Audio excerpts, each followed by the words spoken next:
Assalomu alaykum gruppamiz kuzatuvchilari. Mana Saodat opam o'zlari ham a'zo bo'lgan edi. Irsag'imizni kofesi, spirulinasidan, maringasidan ichdi. Mana o'zlari natijalarini bo'lishadi. Assalomu alaykum kuzatuvchilar. Mana men qizlarimiz a'zo bo'lishuvdi. Ozituvchi kofe deb so'raganimda shuni berishdi. Bundan men slivkaligini ichdim 20 kun. Undan keyin jicha dam oldim.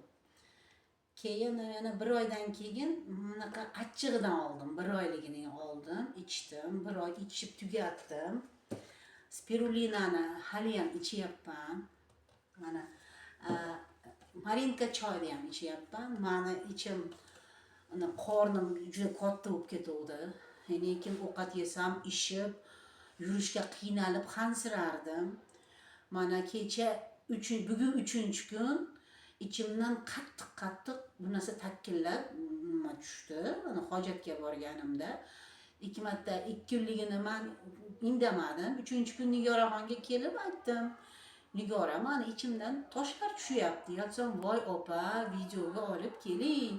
Uni ko'rsatishimiz kerak deb shuna dedilar. Men olib keldim kechqurungina, ertalabgina videoga olib turib olib keldim. Olib kelib, hozir shu mana choy, mana kofelarni, men kofedan 3 kiloga hozircha ozidim, bildim. Birinchi kofedan men 1 kilo ozuvdim.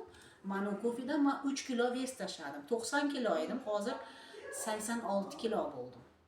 Sekin vес tashlayapti, kofem tugadi. Yana bir 10 kun dam olib turib, yana davom etib olib ichishga harakat qilaman, xudo xolasa. Opa, sizga rahmat. Mana kuzatuvchilar, mana isboti bilan bo'ldi. Hammaga taklif qilamiz, tavsiya beramiz.